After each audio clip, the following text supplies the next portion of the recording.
Voilà, mes amis, on va reprendre notre cours de Zohar et on est dans Parshat Vayishlach. Comme je l'ai déjà expliqué, le Zohar ne parle pas uniquement de la paracha, il rajoute des notions qui n'ont directement rien à voir avec la paracha. Et là, on va parler de David.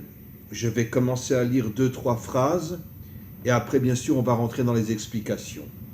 Rabbi Shimon Amar, Rabbi Shimon qui est le maître du Zohar, explique Aïtmar de David Malka ad lo ave le Chaim. Le roi David n'avait pas de vie, c'est-à-dire qu'il ne pouvait pas vivre dans ce monde. On va expliquer pourquoi.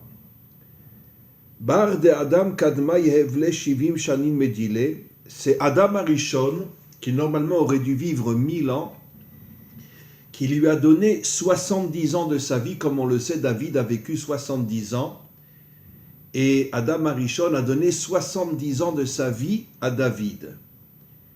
Vekar avekiume de David, Malka, c'est ce qui a permis à David, en recevant les 70 années de Adam, de pouvoir vivre dans ce monde, Shivim Shanim, 70 ans. Vekiuma de Adam Kadma Elev Shanim, Chaser Shivim, normalement Adam aurait dû vivre 1000 ans, il a accepté de donner 70 ans de sa vie. Ishtakru Beane Elev Shanim Kadme Adam Arishon ve David Malka, et donc si on prend 930 ans de la vie de Adam plus les 70 ans de la vie de David, ça fait 1000 ans. Et en vérité, comme on va le voir, comme je vais l'expliquer, Adam, en vérité, s'est réincarné en donnant les 70 ans de sa propre vie à David. Il s'est réincarné dans David. Alors maintenant, je voudrais expliquer que dans le mot Adam, on a Aleph, qui est la première lettre du mot Adam, on a Dalet, qui est la première lettre du mot David, et on a le Mem, qui est la première lettre du mot Mashiach. Ce qui veut dire que Adam se réincarne dans David et se réincarne aussi dans le Mashiach. Ça veut dire que Adam se réincarne dans David. David est en vérité la réincarnation de Adam. Et David, qui est Adam, se réincarne dans le Mashiach. Il est fort probable que le Mashiach lui-même, comme David, a 70 ans de vie. Maintenant, essayons de comprendre pourquoi le Zohar nous dit que David ne pouvait pas recevoir de vie, il ne pouvait pas descendre dans ce monde, il ne pouvait pas unir son âme et son corps. Comme on le sait, la Malchut est ce qu'on appelle la lune. La lune est dans l'obscurité totale, elle est dans la nuit. La Malchut, comme je l'ai souvent expliqué, c'est l'action dans ce monde. Comme on le sait et comme on va le voir, David était un véritable combattant, un véritable guerrier qui se battait contre toutes les forces obscures et toutes les forces de la nuit qui sont dans ce monde, parce que toutes les forces obscures de ce monde ont l'intention de plonger l'humanité dans la nuit, dans l'obscurité totale. La lune, qui représente la Malchut, le Zohar nous dit dans différents endroits que la Malchut n'a pas de lumière. Pourquoi la Malchut n'a pas de lumière? Parce que un homme authentique se bat contre toutes les obscurités de ce monde et lui-même dans l'obscurité la plus totale. Il ne sait pas s'il va vaincre les méchants, s'il va être tué par les méchants. L'obscurité représente la mort. Et comme David était censé être un combattant qui se bat contre toutes les forces négatives de ce monde, c'est la raison pour laquelle il ne pouvait pas avoir la vie. Comme la lune qui n'a pas de lumière. D'où reçoit-elle sa lumière?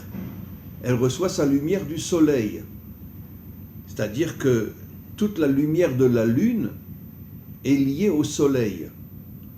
Mais en vérité, comme on le sait, la lune n'est pas toujours éclairée. Il y a des moments où elle a une minuscule lumière, des moments où la lumière disparaît complètement jusqu'à ce qu'elle se renouvelle. Il n'y a finalement que le 15e jour du mois où la lune reçoit toute sa lumière. Et pourquoi la lune, justement, a des difficultés à recevoir cette lumière? Parce qu'encore une fois, la lune représente le combat contre l'obscurité de ce monde.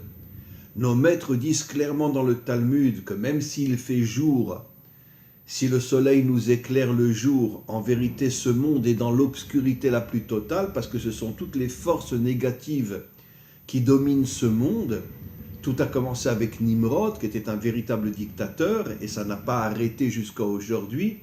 Tous les dirigeants de ce monde sont en vérité des forces obscures qui veulent détruire les peuples, avec quelques minuscules exceptions bien sûr, mais dans la grande majorité, tous les dirigeants sont liés aux puissances financières, etc., qui veulent d'une certaine manière nous transformer en esclaves au service des grandes puissances de ce monde, et c'est pour ça que le Talmud appelle toute l'histoire jusqu'à la délivrance finale le monde de l'obscurité. On peut compter sur le demi-doigt de la main les gens qui véritablement ont compris qu'il fallait se battre contre le mal, et l'exemple le plus célèbre c'est David.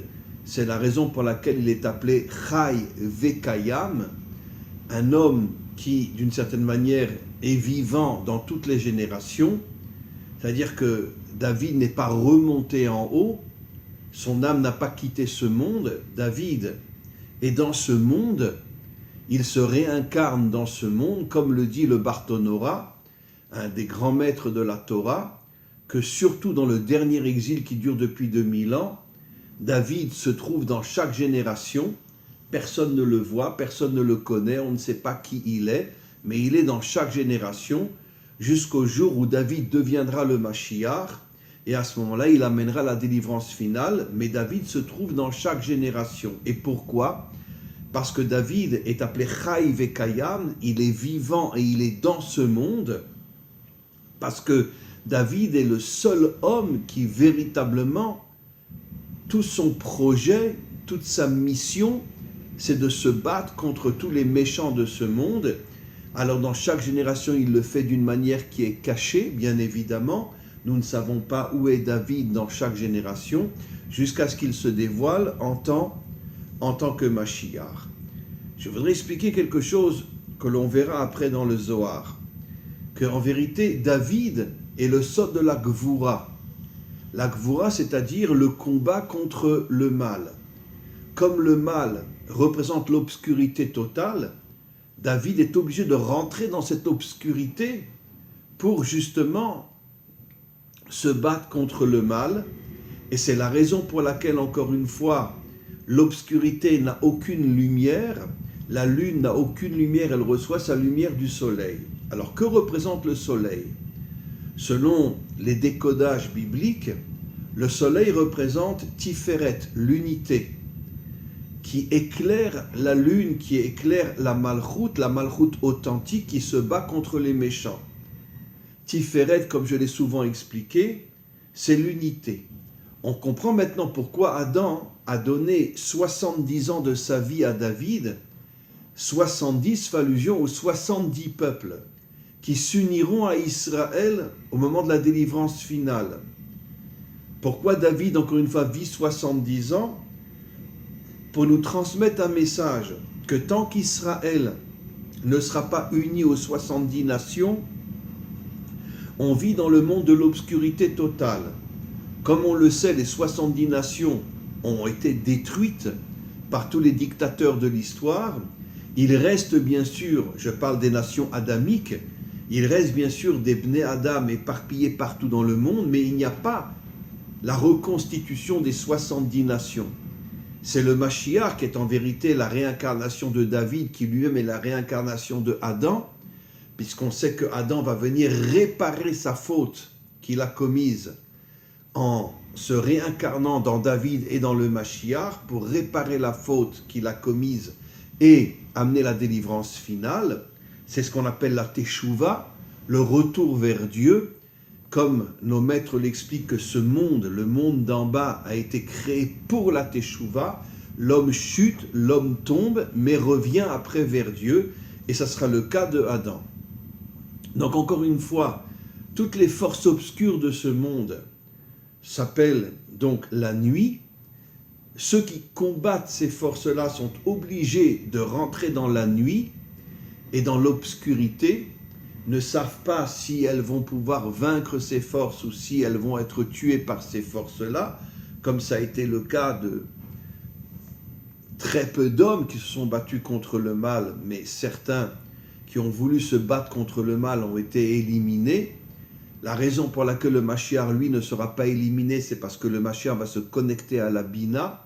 La Bina, qui est une force qui est au-dessus de ce monde et qui donne des forces surnaturelles au Mashiach, qui sera protégé et que personne ne pourra le détruire, parce que le Mashiach arrivera à monter jusqu'à la Bina.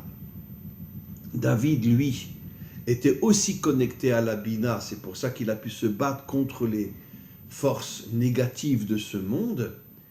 Et encore une fois, donc, la lune, qui est la Malchut authentique, reçoit la lumière du soleil, qui est Tiferet, qui est l'union entre Israël et les 70 nations. C'est d'ailleurs la raison pour laquelle n'oublions pas, comme je l'ai déjà souvent expliqué, que David vient d'une conversion, la conversion de Ruth, pour bien nous faire comprendre que David et le Mashiach portent en eux, pas seulement Israël, mais portent en eux l'humanité tout entière. Je parle de l'humanité adamique qui se reconstituera grâce au Mashiach et qui s'unira à Israël. Et c'est à ce moment-là que le Mashiach montera son armée, dont la majorité, dit le Zohar, seront des non-juifs adamiques, qui partiront en guerre contre tous les méchants de ce monde. On continue. Patar ve'amar. On sait que dans les psaumes, David dit Chaim sha'al mimcha. David demande à Dieu, donne-moi la vie, parce que mon travail est de me battre contre les méchants de ce monde, mais pour l'instant, comme je suis la lune, la véritable royauté authentique qui n'a pas de lumière, donne-moi la vie, donne-moi Chaim. Et Chaim, en vérité, c'est ce qu'on appelle le Etz HaChaim, qui est Tiferet, qui est l'union des contraires, qui est l'unité. Pourquoi l'unité s'appelle Chaim? Parce que ça commence d'abord par l'union entre l'âme et le corps. L'âme est complètement spirituelle, le corps est complètement matériel. La première union, la première unité se fait dans le corps lui-même, entre l'union entre l'âme et le corps.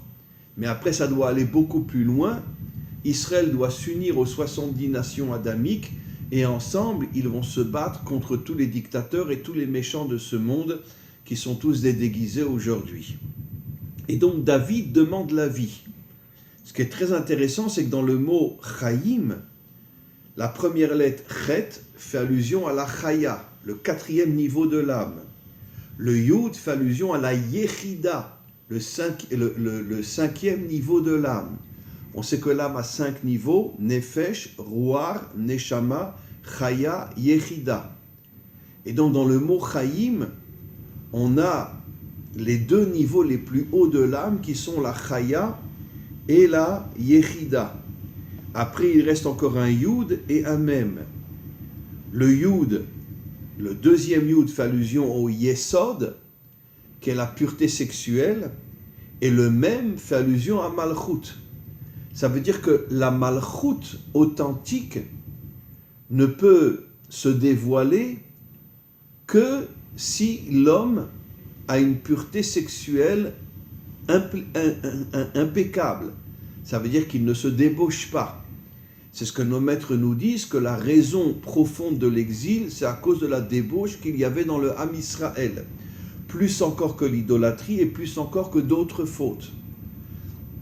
Et donc, dans le mot Chaim, on a les 2 niveaux les plus hauts de l'âme, Chaya, Yechida, et on a le 2e Yud, Yesod, la pureté sexuelle, et la dernière lettre même, Malchut. Ça veut dire que la Malchut reçoit ses forces, non seulement de la Chaya et de la Yechida, les deux niveaux les plus hauts de l'âme, mais surtout et aussi du Yesod. Il est absolument impossible à un homme d'être un véritable combattant contre le mal s'il n'a pas une véritable pureté sexuelle. D'ailleurs, David a été avec Bathsheba. Bathsheba était divorcée, comme je l'ai souvent expliqué dans mes cours, qu'à l'époque du roi David, tout militaire, tout homme qui partait à la guerre devait donner un acte de divorce à sa femme dans le cas où il ne reviendrait pas, on ne sait pas où elle est, on ne sait pas où il est, pardon, et sa femme ne peut pas se remarier parce que peut-être que son mari est prisonnier vivant quelque part, elle ne peut pas se remarier, puisqu'une femme ne peut pas avoir deux maris. Et donc c'est la raison pour laquelle David avait institué que chaque militaire donnait un acte de divorce à sa femme. Donc en vérité, elle n'était pas mariée quand David a été avec elle. D'un autre côté, il y a eu une faute morale, pas une faute dans le sens d'un adultère, mais une faute morale en ce sens qu'elle attendait le retour de son mari. Finalement, son mari est mort à la guerre, il n'est pas revenu, et elle s'est mariée avec David. Elle s'appelait Bathsheba. Bathsheba, la fille du Seth. Sheva veut dire Seth, la fille de la Malchut. Comme on le sait, la Malchut est féminine. Qu'est-ce que cela veut dire que la Malchut est féminine? En vérité, c'est l'épouse qui donne les forces à son mari de devenir un véritable combattant pour se battre contre tous les méchants de ce monde. Comme on le sait, le Mashiach lui-même recevra toutes ses forces de son épouse, qui est le Gilgul, la réincarnation de Chava. En vérité, le Mashiach et sa femme, c'est Adam et Ève, qui reviennent pour réparer leurs fautes et amener la délivrance finale. Mais toutes les forces du Mashiach viendront de Ève. Chava en hébreu, Ève en français. Et donc c'est de Ève, de Chava, qu'il recevra ses forces pour se battre contre tous les méchants de ce monde. Donc encore une fois, je reprends le verset. David demande « Chaim sha'al mimcha » Hachem, donne-moi la vie, donne-moi la chaya, donne-moi la yechida, donne-moi la pureté sexuelle, donne-moi la malchut, qui sont les lettres de Chaim. Mimcha natatalo, orer yamim olam vaed. Et finalement, Dieu a accepté de lui donner la vie, et il a pu descendre dans ce monde. Et regardez maintenant comment le Zohar explique. Chaim sha'al mimcha, je te demande la vie. Qui demande la vie? Da David Malka. C'est David Améler qui demande la vie. Dea kadbara kutsha berichu ginta de Eden, parce que quand Dieu a créé ce qu'on appelle le Gan Eden, le décodage, c'est la Malchut, Eden c'est la Bina, le Gan c'est la Malchut, l'union entre la Bina et la Malchut, comme dans le nom divin, Yud et, le premier E fait allusion à la Bina, Vav et, le dernier E fait allusion à la Malchut. Pourquoi la Bina s'appelle E et pourquoi la Malchut s'appelle E? Pour nous faire comprendre qu'il y a l'union entre la Bina et la Malchut, qui sont toutes les deux des forces féminines, qui donnent ces forces à l'homme qui, lui, doit combattre le mal. La Bina, le premier est une force qui est complètement surnaturelle, qui donne des forces surnaturelles à la Malchut. C'est exactement ce que David a reçu. N'oublions pas que David avait 15-16 ans lorsqu'il a tué Goliath. Tous les soldats de l'armée de Shaoul avaient peur de se battre contre Goliath. David est venu et il a tué Goliath. Après, il est parti se battre contre 200 Philistins tout seul et les a tous tués. Pourquoi? Parce que David recevait les forces de la Bina qui sont des forces complètement surnaturelles. Et donc, l'union entre la Bina et la Malchut qui est David et la Malchut, Itilba Nishmata de David Malka. En vérité, l'âme de David, c'est l'âme de la Malchut. Mais d'un autre côté, la Neshama est au niveau de la Bina. Mais la Bina, l'âme de David, qui est au niveau de la Bina, est descendue dans la Malchut, l'union entre le premier et le deuxième et. Veistakel be, vechame delit lechaim medile klum. Au départ, David avait très peur parce qu'il savait qu'il devait se battre dans la nuit. Il devait être la lune qui n'a pas de lumière. Et donc c'est pour ça qu'il a demandé à Dieu, donne-moi la vie, donne-moi la lumière. Permets au soleil qui est Tiferet, qui est l'union des contraires, de m'éclairer. Vekaima kame kol yoma. Et tous les jours, l'âme de David demandait à Dieu, donne-moi la vie. Kevan debara Adam Arishon, quand Dieu a créé le premier homme qui est Adam Arishon, Amar avadai kiume. Maintenant, je peux créer David aussi, parce que Adam va lui donner 70 ans de sa vie, qui fait allusion aux 70 nations adamiques. Ou mais Adam kadma avushivim shanim, Adam a donné 70 ans d'Idkayem David Malka Bealma, qui a permis à David d'avoir le corps. Il avait l'âme, mais il n'avait pas le corps. Et les 70 ans que Adam a donné à David ont permis à David de recevoir le corps, de descendre dans ce monde et de devenir un véritable guerrier. Mais le Zohar rajoute que ce n'est pas seulement Adam qui a donné 70 ans de sa vie à David, les trois pères, sauf Yitzhak, on va voir pourquoi, c'est-à-dire Abraham, Yaakov et Yosef, ont donné aussi une partie de leur vie, parce qu'ils auraient dû vivre plus longtemps. Ils ont accepté de se limiter et de donner une partie de leur vie à David. Alors, comment c'est possible? Alors, il aurait dû vivre 140 ans. Mais en vérité, la vraie vie, il l'a reçue de Adam. Mais Adam, Abraham, a donné sa dimension chesed, c'est-à-dire la bonté à David. David était un homme d'une bonté inimaginable. On sait que Shaoul voulait le tuer et de nombreuses fois, il est arrivé à tomber sur Shaoul et il ne l'a jamais tué. Il faisait confiance à Dieu que si Shaoul doit mourir, c'est Dieu qui doit le tuer, mais moi je ne tuerai pas Shaoul. Et donc il avait une bonté à l'égard de Shaoul inimaginable, alors que Shaoul voulait le massacrer, lui n'a jamais tué Shaoul. Il a reçu aussi de Yaakov Tiferet, l'union des contraires, puisque justement il a vécu 70 ans qui fait allusion à l'union future entre Israël et les 70 peuples adamiques, et Yosef qui est le tzaddik. Comme je l'ai souvent expliqué, Yosef n'est pas quelqu'un qui est toute la journée en train d'étudier, c'est quelqu'un qui est dans ce monde, qui a des tentations, qui a des séductions inimaginables, mais qui n'est jamais tombé. Ça, c'est le tzaddik authentique. Et donc, David a reçu les trois forces, Abraham la bonté, Yaakov l'unité, et Yosef le juste qui ne tombe jamais. Veitema, maintenant si tu me demandes, Yitzhak, Emailo Shavikle, Klum, pourquoi Yitzhak n'a pas donné une partie de sa vie aussi à David? Le Zohar répond, Begin Diyu Chosher, parce que Yitzhak représente l'obscurité, la lune sans lumière. Pourquoi? Parce que Yitzhak représente la force de la Gvura, comme j'ai expliqué. La Gvura que Yitzhak a donnée à David, il ne lui a pas donné des années de vie, mais il lui a donné la Gvura, se battre contre toute l'obscurité et toute la nuit de ce monde. Ve David, mais citra de Chosher Kaate. David venait, lui, du côté de l'obscurité. Uman deiu bechosher, et celui qui est dans l'obscurité, comme la lune, litle neuraklal, n'a pas de lumière. Il faut que ce soit le soleil, l'unité, qui éclaire la malchoute authentique.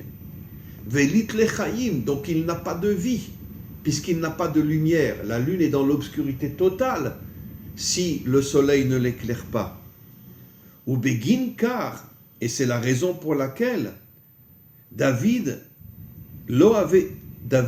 chaim klal, David ne pouvait pas recevoir de vie car il était censé se battre dans la nuit contre toutes les forces obscures de ce monde qu'on peut appeler le serpent, et donc il n'avait pas l'union entre l'âme et le corps. Aval ilin de avou leun neura, mais ceux qui avaient la lumière, comme Adam, comme Abraham, comme Yaakov, comme Yosef, ont transmis cette lumière à David. Nehiroule les David Malka, ils ont éclairé l'obscurité de David. Uminayu itstarir lahannara ulmehave lechayim, et ils lui ont donné la vie. Dea mesitra dechocher lit lechayim klal, parce qu'il n'y a pas de vie du côté de l'obscurité. Et c'est la raison pour laquelle Yitzhak ne pouvait pas lui donner de la vie, parce que Yitzhak était lui-même dans l'obscurité. N'oublions pas que Yitzhak est devenu aveugle, ce qui veut dire que d'une certaine manière, il a perdu la lumière de ce monde, parce que Yitzhak était un homme de gvoura, un homme de force qui se battait contre le mal, et d'une certaine manière, bon, je ne sais pas si c'est à prendre à la lettre qu'il est vraiment devenu aveugle, mais pour nous faire comprendre que Yitzhak vivait dans l'obscurité totale, comme David, et n'avait pas de lumière. Maintenant, je voudrais conclure en revenant sur le Ham Israël. On peut dire que 99,9% de l'histoire du Ham Israël, c'est l'obscurité totale.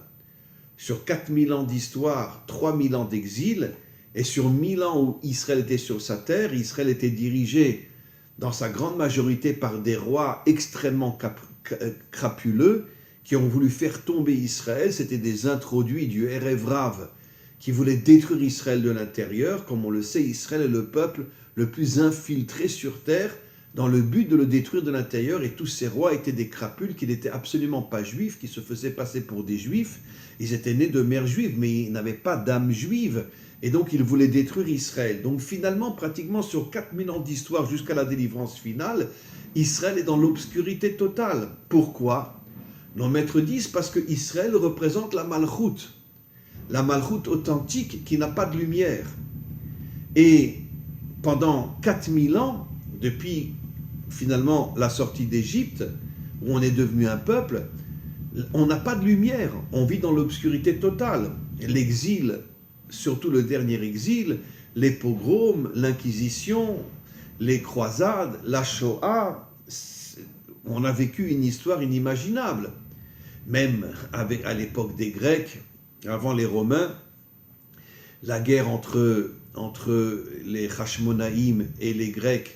Les Hashmonaïm sont arrivés avec des années de combat à sortir les Grecs d'Israël, et à l'époque des Perses, avant les Grecs, n'oublions pas que Haman a voulu exterminer tous les Juifs, et à l'époque, le premier exil qui est l'exil de Babylone, les Juifs souffraient énormément aussi.